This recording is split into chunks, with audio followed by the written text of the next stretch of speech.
Bonjour à toutes et à tous. En 1804, pour la première fois dans l'histoire, une révolte d'esclaves à Haïti aboutit à la création d'un État. Mais en 1825, pour compenser les pertes causées aux colons par les révoltes des esclaves et l'indépendance d'Haïti, elle est contrainte par Charles X, le roi de France, de payer une énorme dette aux colons et à l'État français. Alors dette ou rançon, on en parle tout de suite.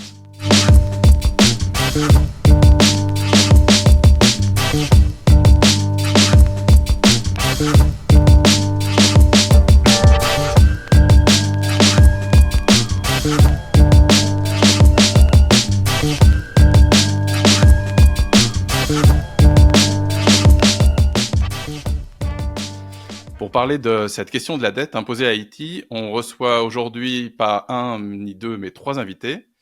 Ruth Pierre, membre fondatrice du Haut Conseil de coopération et de développement autour d'Haïti. Jen Léonie Bellé, militante à ATTAC, militante altermondialiste. Et Jean-Marie Théodat, docteur en géographie, maître de conférences à l'Université Paris 1 Panthéon-Sorbonne et professeur à l'Université d'État d'Haïti. Donc je vous remercie déjà tous les trois d'avoir accepté notre invitation. Et pour commencer par un point d'histoire, je me tourne vers Jean-Marie avec une question simple, même si j'imagine que la réponse n'est pas autant. Est-ce que tu peux nous en dire davantage sur l'histoire de cette dette imposée par la France à Haïti il y a 200 ans? Alors, d'abord, il faudrait faire une petite mise au point sémantique et dire que il y a certains qui parlent de dette de l'indépendance et d'autres parlent plutôt de rançon. En Haïti, aujourd'hui, on préfère le terme rançon parce qu'une dette suppose un accord tacite entre un créditeur et un débiteur avec un engagement à rembourser donc cette dette. Tandis que, en l'occurrence, il s'agit d'une injonction faite aux Haïtiens de verser une indemnité aux descendants de colons qui avaient été chassés en 1804 d'Haïti, vous l'avez très bien dit, et qui, de ce fait, ont perdu leurs biens, non seulement les biens meubles, mais également ont perdu leurs esclaves qui étaient considérés comme du bétail à l'époque. C'est une situation paradoxale parce que généralement c'est le vaincu qui verse une indemnité au vainqueur. Là, c'est le vainqueur qui est obligé de dédommager le vaincu. Et ce qu'il faut comprendre ici, c'est que c'est la France qui est demanderesse. C'est la France qui, depuis 1814, ne cesse de courtiser les Haïtiens pour leur demander d'accepter qu'elles veuillent bien reconnaître cette indépendance. Donc là encore, vous voyez que sur le plan sémantique, c'est un peu bancal. C'est le pays qui reconnaît est en même temps le pays qui demande la reconnaissance par Haïti donc de cette dette. C'est dire qu'en fait, en Haïti, en 1814, l'indépendance dure depuis déjà 10 ans et les Haïtiens n'ont aucune envie de céder aux pressions de la France. Mais cependant, n'étant pas reconnus par les autres pays, ni par les États-Unis, ni par l'Angleterre, ni même par les autres puissances latino-américaines, Haïti est un pays, pour ainsi dire, marron, avec une indépendance qui n'est pas formalisée par une reconnaissance internationale. C'est pour ça que c'est une position fragile. Et c'est pour cela que nous pouvons comprendre ce paradoxe où les Haïtiens, tout en étant vainqueurs sur le terrain, sont aussi en attente de cette reconnaissance qui doit leur permettre de compter véritablement sur la scène internationale. Et il faudra plus de 10 ans de négociations entre Haïtiens et Français, avec des délégations qui vont tantôt dans le nord auprès du roi Christophe, qui va les malmener. Le missionnaire français sera même tout simplement assassiné. Tandis que dans le sud, chez le président Alexandre Pétion, la mission française est mieux reçue et c'est même le président français, haïtien, pardon, Alexandre Pétion, qui fait la proposition d'une indemnisation de ces anciens colons en échange de la reconnaissance de l'indépendance d'Haïti. C'est dire que pour les Haïtiens de l'époque, cette indépendance n'avait pas de prix. Cette indépendance pouvait éventuellement être négociée contre espèces sonnantes et trébuchantes, mais les Haïtiens étaient aussi disposés à défendre les armes à la main cette indépendance. C'est pour ça qu'ils ont construit les forts, qu'ils ont construit la citadelle, la Ferrière. Et lorsque finalement, en 1825, Boyer, président, accepte de reconnaître donc le droit de la France à octroyer cette indépendance, nous pouvons dire que les Haïtiens ont déjà multiplié par 2 leur population. Ils ont multiplié par 2 la superficie du territoire et on a donc le sentiment que c'est un pays qui a de l'avenir, un pays qui peut s'en sortir de ses propres moyens, mais cependant, cette indemnité de 150 millions de francs or imposée par la France va jouer le rôle d'un véritable boulet empêchant cette jeune nation de décoller. Au total, je crois que le New York Times avait fait une estimation qui disait que Haïti aura payé l'équivalent d'environ 500 millions d'euros aujourd'hui, une somme qui, toujours d'après le New York Times, aurait rapporté entre 21 milliards et 115 milliards de dollars sur 2 siècles si elle était restée dans l'économie haïtienne. Euh, Avant son indépendance, Haïti était considérée comme la colonie la plus riche du monde, et elle est aujourd'hui l'un des pays les plus pauvres du monde. Alors concrètement, est-ce que je me tourne vers Ruth, quelle est la situation économique et sociale à Haïti aujourd'hui, et comment cette dette imposée par la France a-t-elle encore un impact sur le développement d'Haïti?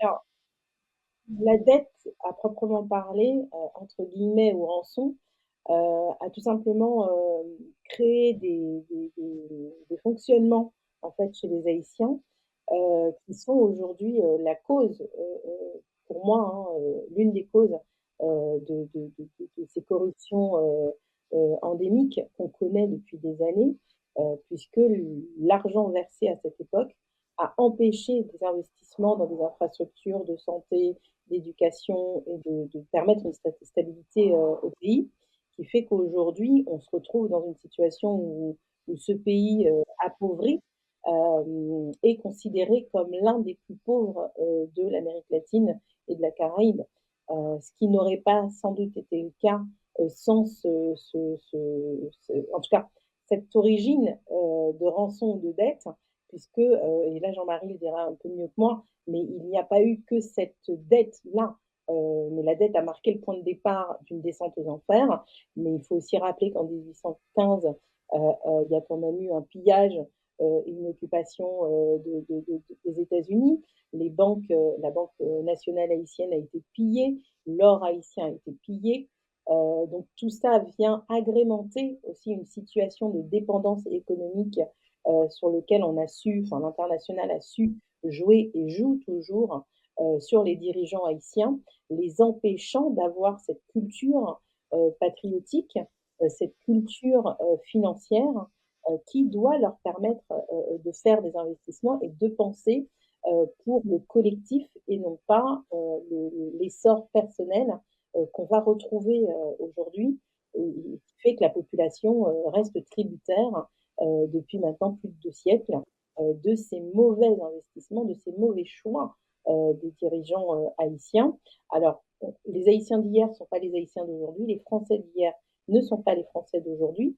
Pour cause, je pense qu'on est là, moi française d'origine haïtienne, on a dans le rôle qu'on a à jouer aujourd'hui, on a posé le constat de cette dette, de ces stigmates, et c'est comment on arrive à passer au-delà, sans oublier le passé, confronter aussi l'État français, qui a été, comme Jean-Marie l'avait dit, à l'origine de ce péché originel, mais qui n'est pas seul responsable.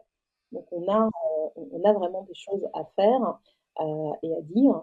Donc c'est très important de pouvoir poser les mots sur les mots MAUX haïtiens, de les comprendre, de les définir et d'apprendre de ce qui s'est passé. Aujourd'hui, on a des enfants qui ne vont pas à l'école depuis 5 ans, mais ce n'est pas la dette à proprement parler de 1825 qui fait que ça fait 5 ans que les enfants ne vont pas à l'école.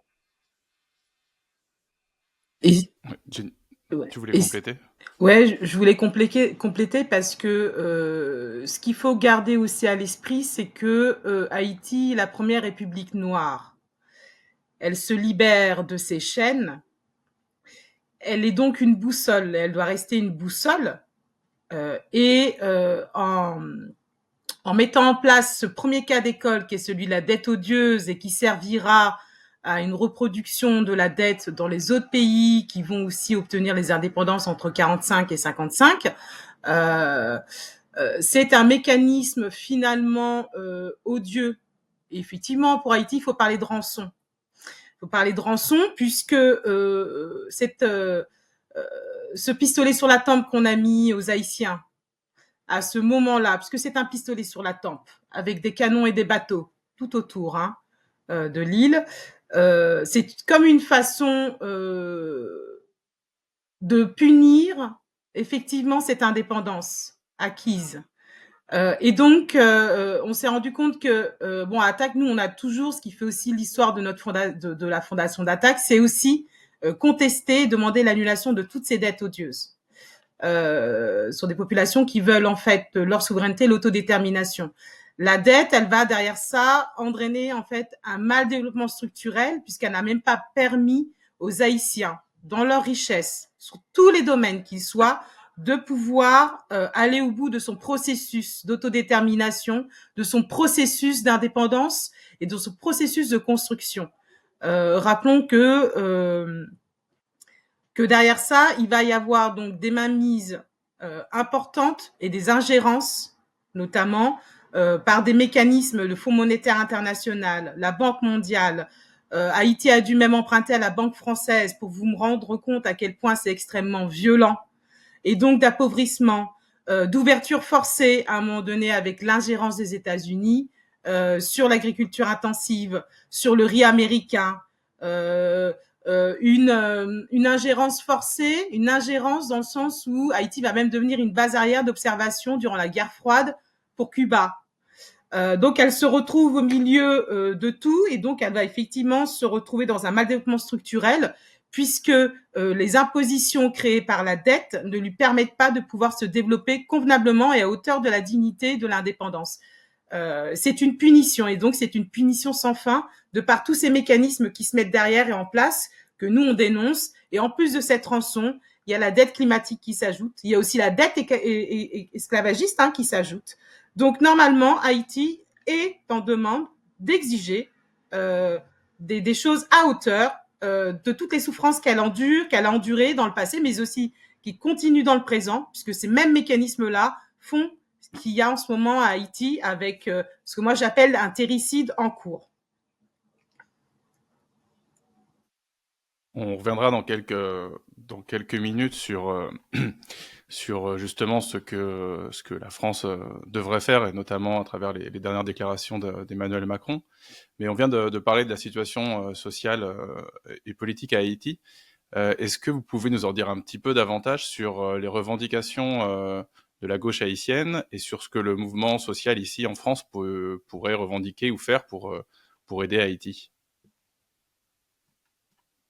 On peut partir du postulat que Haïti a tellement été dépossédée, elle a été tellement ravagée sous le poids des plans de restructuration imposés, que finalement, quand moi je parle de terricide en cours, c'est-à-dire que ils en sont arrivés à un moment où il n'y avait plus aucun d'argent, un budget extrêmement vraiment très réduit en ce qui concerne les sécurités alimentaires et les sécurités secondaires, si on prend la pyramide de Maslow, sur les besoins. Et donc, c'est la perte de fonctionnement de tout, c'est l'organisation de corruption, c'est la mise en place de dictature, c'est tout corrompre, c'est mettre en place quand même, je veux dire, la dictature Duvalier, les tontons Macoute, c'est fractionner la société. Ils ont tellement réussi qu'en fait, on est sur des destructions à la fois extérieures. Donc, ils ont empêché Haïti sur le développement commercial de toutes les richesses qu'elle a. Il y a un empêchement aussi, c'est-à-dire une destruction de l'extérieur. On va voir en fait qu'ils mettent plus d'argent, qu'il y a maintenant plus d'accords commerciaux qui vont être faits avec la République dominicaine au détriment de Haïti, alors qu'il y a des liens. Alors ils sont tous là en train de décider. Donc ils dépossèdent le peuple de sa démocratie, de sa souveraineté, de sa liberté d'expression, mais aussi de sa capacité à pouvoir elle-même développer son pays avec dans un climat qui est sain, qui est celui d'une démocratie, de liberté, mais aussi de tranquillité de vie, de la naissance à la mort. Ce qui n'est plus du tout permis, puisqu'en fait, plus rien ne fonctionne. Donc ça veut dire qu'on est sur des destructions extérieures, mais des destructions à l'intérieur, et notamment dues aux milices armées, et notamment celles des tontons Macoute, si on reprend l'histoire, qui ont quand même été financées par les États-Unis, on peut les qualifier de fascistes, qui terrorisent et qui sont en ce moment même en train de détruire la société haïtienne, sous toutes ses formes. C'est pour ça que moi je parle vraiment de terricide en cours, puisque quand ils incendient les gangs armés, la culture, les archives de la radio, c'est pour tout faire disparaître. Et on sait aussi qu'il y a une corruption avec des armes qui arrivent, mais aussi une corruption qui est financée par le narcotrafiquant, parce qu'Haïti est une bande passante.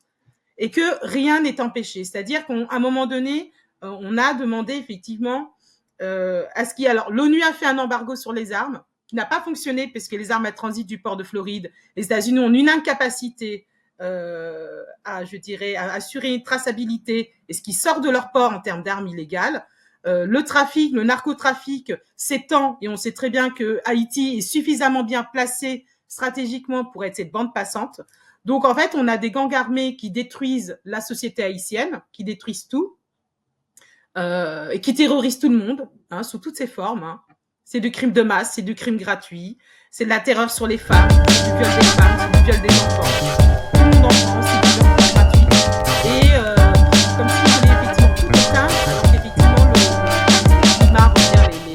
les instances démocratiques qui pouvaient exister étaient déjà très affaiblies, mais là le sont encore plus. Donc il y a des fragilités qui étaient déjà là, dues à la rançon, dues aux ingérences et dues aux mécanismes financiers, FMI, Banque mondiale. Et donc là, c'est le terricide, il y a tout qui explose. Et une incapacité, je dirais, de la communauté internationale et autres, de se responsabiliser à hauteur en arrêtant ce qui se passe. Et pourtant, à Attaque, nous ne sommes pas des personnes qui sommes pour les armes, pour l'armement, mais là, pour le coup, je ne vois pas comment faire quand la police n'a pas d'armes, quand il y a un affaiblissement de tout et qu'il y a une corruption et des gangs qui sont surarmés. Qu'est-ce que concrètement, quand on est militant du mouvement social en France, comment est-ce qu'on peut agir? Qu'est-ce qu'on peut revendiquer pour faire pression, y compris sur les politiques en France, pour faire avancer les choses? Jean-Marie? Bon, je pense qu'il est important de se rappeler qu'il y a entre les peuples haïtiens et français une fraternité profonde. Une fraternité qui remonte au temps de la Révolution. Je rappelle qu'en 1803, au moment de la bataille de Vertières, les forces haïtiennes, futures haïtiennes, et les forces françaises, de part et d'autre du front, chantent la Marseillaise. Et il faut attendre mai 1803 pour que le drapeau des révolutionnaires haïtiens devienne bleu et rouge, après avoir enlevé la bande blanche qui était en fait le tricolore. C'est-à-dire que ces deux peuples se sont battus sur le même front, autour des mêmes valeurs, sur les mêmes principes de liberté, d'égalité et de fraternité.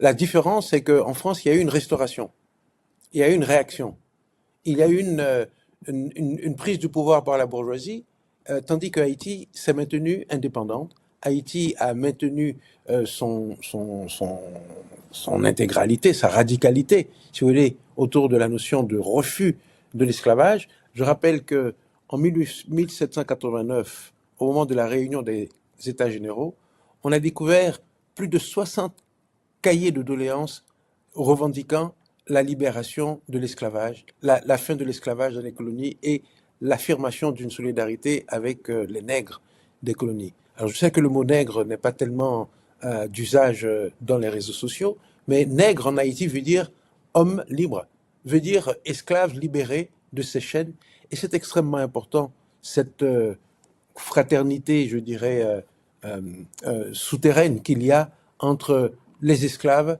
et le peuple de France, le peuple de paysans, le peuple de travailleurs, qui a toujours manifesté sa solidarité avec Haïti. Aujourd'hui, cela s'exprime à travers des partis de gauche et des associations qui témoignent de cette même empathie, reposant sur les mêmes valeurs de liberté, de fraternité et d'égalité. Et si nous pouvons faire quelque chose depuis Paris, c'est d'abord de rappeler cette fraternité fondamentale de tous les peuples et dire que ce que nous sommes en train de juger ici, ce n'est pas le comportement d'une race par rapport à une autre, d'un pays par rapport à un autre, mais le comportement d'une classe sociale par rapport à une autre. Parce qu'il y a eu finalement connivence entre la bourgeoisie française et la bourgeoisie haïtienne pour exploiter jusqu'à la corde le monde paysan haïtien. Et c'est pour cela que, en fait, il nous faut créer une nouvelle solidarité, à gauche, bien entendu, entre les revendications populaires haïtiennes et le soutien que le peuple de gauche de la France a toujours apporté au peuple d'Haïti dans ses combats. Alors, je le disais tout à l'heure, il y a quelques jours, Emmanuel Macron avait annoncé la création d'une commission d'enquête franco-haïtienne chargée d'étudier l'impact de la dette sur Haïti et de, je cite, proposer des recommandations. Qu'est-ce que vous attendez tous les trois de cette commission? Je sais pas. Georges Clemenceau, Oui, vas-y, Jean-Marie. je commence et après je te laisse la parole. Georges Clemenceau disait, quand on veut étouffer une question qui gêne en France, en politique, on crée une commission. Et j'ai bien peur que cette commission ne soit qu'une cautère sur un jambe de bois, c'est-à-dire une commission de plus pour répéter ce que tout le monde sait déjà. Et comme cette commission ne donnera pas ses conclusions avant la fin du mandat d'Emmanuel Macron, on peut dire que les recommandations qui pourront être faites n'engageront qu'un président qui ne sera plus du tout en poste. Donc c'est pour ça que nous avons le sentiment du côté haïtien qu'il s'agit d'un coup d'épée dans l'eau, mais c'est un coup d'épée quand même. C'est un coup d'épée dans la bonne direction, dans le bon sens, mais c'est pas sûr qu'on pourra fendre en deux la surface d'eau qui se présente devant nous. Ouais. Alors, je me permets aussi un peu d'enrichir sur le mouvement social et effectivement, dans le monde altermondialiste, dans le monde social progressif et transformation sociale, on est effectivement en solidarité avec l'ensemble des peuples opprimés, mais pas que, c'est-à-dire qu'on fait de la solidarité, mais on travaille aussi en commun. Et on est sans cesse en commun avec le mouvement social haïtien, l'ensemble des organisations qui luttent contre les discriminations, puisque personne n'est légal, et contre tout ce qui va être, je vois à TAC, c'est vrai que ça va être la justice sociale, la justice fiscale, et toutes les formes en fait de justice globale qui permettent effectivement à tous les peuples où qu'ils soient de pouvoir vivre dignement. Et pour Haïti, il y a effectivement, et notamment de ma part, un investissement qui va être plus grand de par ce que Haïti a apporté au monde, mais aussi parce que moi, je suis afrodescendante caribéenne de Martinique et que Haïti est une boussole de ce qu'elle a pu nous apporter dans les Antilles françaises et que les colonisations ont fragmenté géographiquement cet espace qui n'a plus permis les connexions naturelles qu'il y avait entre les îles des Antilles et des Caraïbes, par les langues ou par les histoires diverses. En termes de mouvement social, donc nous, pour ma part et avec Crous, c'est vrai qu'on est dans un collectif qui s'appelle la Plateforme française de solidarité avec Haïti. Il existe un très très grand nombre d'associations, où qu'elles soient, de toujours dans tous les pays du monde, mais vraiment dans un élan internationaliste de solidarité très large et toujours en soutien avec Haïti, aussi bien en Colombie, aussi bien en Indonésie. Voilà. Et donc, il y a eu des mobilisations à l'échelle internationale dans le cadre en fait du bicentenaire de la rançon et qui nous donne aussi une force importante.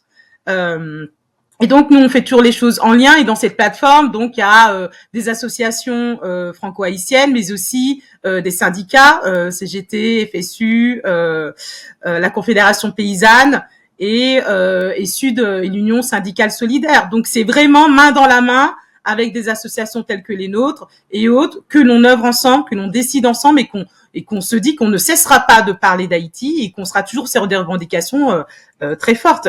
Là, concernant les déclarations de Monsieur Macron, moi, je rejoins ce que dit Jean-Marie. De un, c'est extrêmement décevant. C'est la façon dont ça a été fait en plus. C'est-à-dire qu'il y avait des attentes. Les revendications sur la dette aux dieux, tout est documenté. Des chercheurs, des universitaires, des avocats, des collectifs citoyens, des collectifs ont toujours fait le travail pour dénoncer cette rançon odieuse.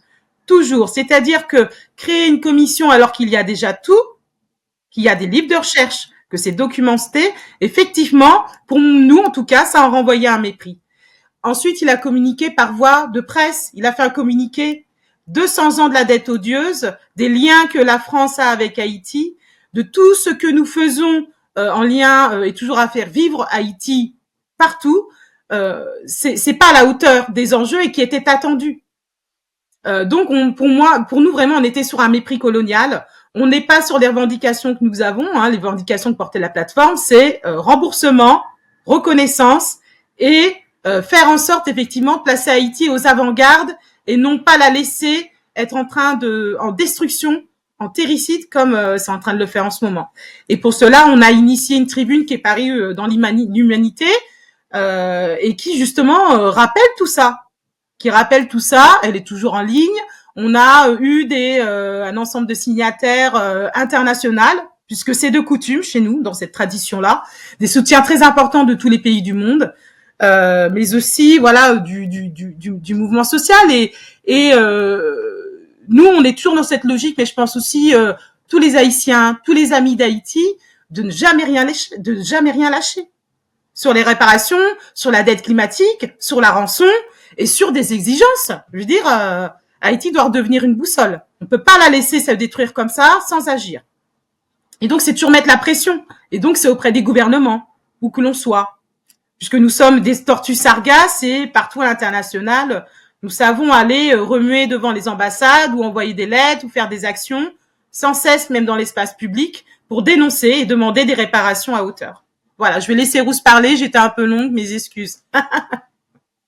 Juste pour enrichir un petit peu ce que tu dis et abonder, c'est rappeler que Haïti n'est pas un pays parmi tant d'autres, c'est le pays.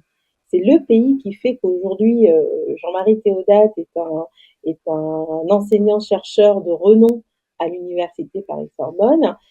C'est rappeler que c'est grâce à ce pays qu'aujourd'hui on a on a des décideurs noirs, afro-descendants partout à l'échelle mondiale.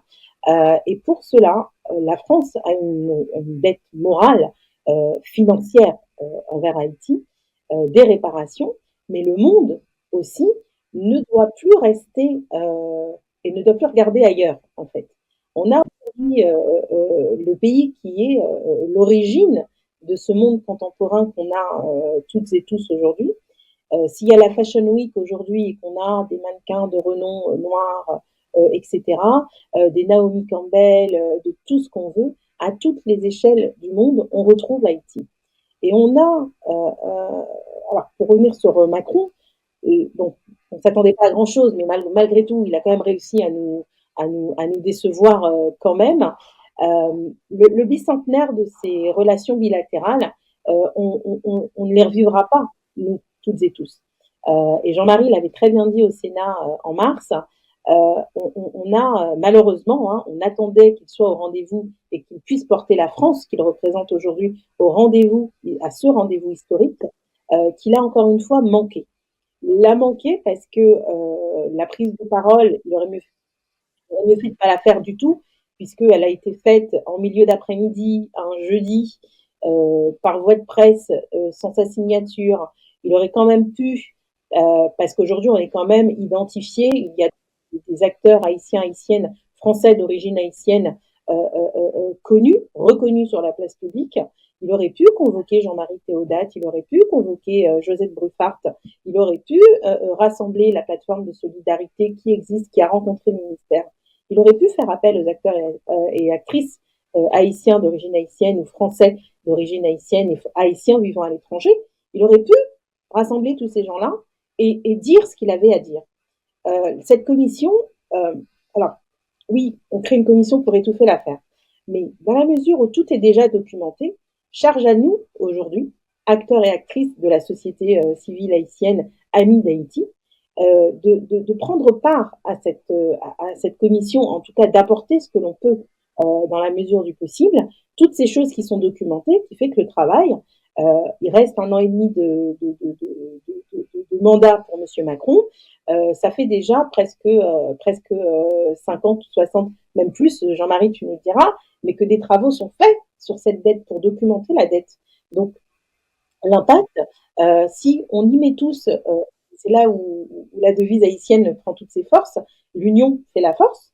Donc, unissons-nous, chercheurs, acteurs, tout ce qu'on veut, pour pouvoir apporter les documentations nécessaires, les études nécessaires qui peuvent être menées dans ce laps de temps de 18 mois de manière à ce qu'avant la fin de la mandature de M. Macron, nous ayons quelque chose à dire. Nous ayons quelque chose à dire sur la base de ce qui existe déjà. On a été aux Archives nationales le 17 avril. Beaucoup de Français et Françaises et Haïtiens ont découvert que l'acte, le traité de 1825 est en France. Je veux dire, on n'a pas besoin, on va pas aller, on n'a pas besoin d'aller très loin. Donc les choses sont possibles. Moi, je reste persuadée que en menant des actions très factuelles, très précises, en complément bien sûr de cette commission, parce que bien entendu, ce n'est pas les deux chercheurs identifiés, historiens identifiés par Macron unilatéralement. D'ailleurs, on ne sait pas comment il a choisi ces personnes qui sont très bien au demeurant. Mais ces personnes-là, nous avons, nous, devoir, la plateforme de solidarité, le Haut Conseil de coopération et de développement, qui est un outil institutionnel créé à cette... alors, pour la dette, pas particulièrement, mais créé comme outil institutionnel permettant de poser des sujets très institutionnels auprès des décideurs français, de l'État français, pour amener, susciter le débat, amener des éléments concrets et factuels que je reste persuadée qu'en 18 mois, nous sommes en capacité de rassembler toutes ces choses qui existent déjà, de les mettre, de faire une convention citoyenne autour de la question de la dette haïtienne, avec les acteurs français d'origine haïtienne et des Haïtiens vivant à l'étranger, des Haïtiens de la société civile, pour pouvoir proposer un manifeste qui répondra en tout point à ce que cette commission doit faire. L'impact de la dette aujourd'hui sur Haïti, on n'a pas besoin on n'a pas vraiment besoin de la documenter. Il suffit de regarder des reportages français qui sont faits sur LCI, sur TF1. Les gens qui ont pris 90% d'une capitale. On imagine 5 minutes le décor ici à Paris, un gang à Barbès, un gang dans le 16e. On s'imagine le truc 5 minutes à Paris? Non. Là, à Port-au-Prince, c'est une réalité. Hier, une petite fille de 10 ans est décédée parce qu'elle a été chassée de chez elle. Elle vivait dans un camp, elle a été violée dans ce camp. Elle est décédée hier, cette petite. Pas plus tard qu'il y a 1 mois et demi, 2 mois en février, un bébé a été mis au feu, brûlé, lui, devant les yeux de sa mère. Ça, je veux dire, on n'a pas besoin d'aller chercher midi à 14h. Enfin, tout ça, c'est là. Les vidéos sont là. Nous avons tout ce qu'il faut pour montrer et démontrer, encore une fois, de manière très factuelle, très cartésienne, l'impact de cette origine, de cette rançon de 1825 à nos jours sur Haïti. Donc, tout est possible. Ça reste possible. Et on a des compétences.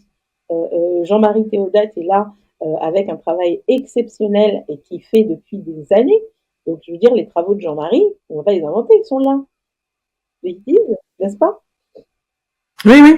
Bah justement, je vais laisser la parole à Jean-Marie pour conclure cet entretien. Alors, ce que je voudrais dire en conclusion, et je remercie Jen Léonie et Ruth pour cette chorale finalement, parce que nous chantons d'une même voix, pour dire que notre sentiment est que ça va être un combat de longue haleine, et que Emmanuel Macron, avec la faiblesse politique qui caractérise son mandat, c'est-à-dire pas de véritable majorité, et puis surtout compte tenu du caractère très controversé de cette question de la dette, parce que certains disent que dette oui mais pas repentance, mémoire oui mais pas d'autoflagellation. Je pense que nous sommes au début d'un long processus à la fois pédagogique et également, je dirais, politique, où il faudra faire comprendre au peuple de France que en remboursant cette rançon, c'est l'honneur de la France que l'on lave. C'est l'honneur de la France que l'on redore, parce que nous ne pouvons plus nous contenter d'une politique étrangère fondée sur les intérêts cyniques des États, qui sont en fait souvent des intérêts, je dirais, phagocytés par les bourgeoisies, par les pouvoirs de l'argent qui prétendent parler au nom du peuple, mais en fait qui parlent au nom de leur propre portefeuille. Il est important aujourd'hui que la politique étrangère de la France ne soit plus inspirée dans un processus top-down, mais plutôt bottom-up, pour que l'on fasse ressentir la sensibilité républicaine de la France qui, vis-à-vis de cette question très spécifique de la restitution de la rançon de l'indépendance, est aujourd'hui presque unanime en France. Je ne vois pas de voix s'élever pour dire que les Haïtiens ont eu ce qu'ils méritaient. Je ne vois pas de voix s'élever non plus pour dire que cette dette était une dette normale. On parle de dette odieuse. Les Haïtiens parlent de rançon. Donc, pour reprendre ce que disait Ruth tout à l'heure, il nous appartient aujourd'hui de réparer non pas le passé, mais réparer le présent. Parce que le passé, nous ne pouvons pas faire qu'il ne soit pas. Nous ne pouvons pas effacer l'opprobre et la honte qui ont accompagné cette capitulation haïtienne, mais cependant, nous pouvons aider aujourd'hui au quotidien les Haïtiens à remettre l'état de droit sur ses bottes et surtout à créer un climat sécuritaire propice au développement de relations plus harmonieuses entre Haïti et le reste du monde. Je sais qu'on aura encore beaucoup de choses à dire, qu'il y aura encore beaucoup de choses à dire sur le sujet, mais on a déjà dépassé un petit peu ce qu'on s'était fixé. Mais je vous remercie vraiment tous les trois d'avoir accepté notre invitation. On postera de toute façon sur nos réseaux sociaux le lien vers notamment la tribune dont vous parliez sur l'humanité, Ouais, et puis je te l'enverrai. ressources pour aller voir un peu plus loin. Et puis à toutes celles et ceux qui nous ont suivis, si vous voulez être tenus au courant de nos initiatives, vous pouvez vous inscrire sur notre newsletter sur le site égalité.org, et pensez aussi à vous abonner à notre chaîne YouTube pour pas rater les prochaines vidéos. À très bientôt. Merci.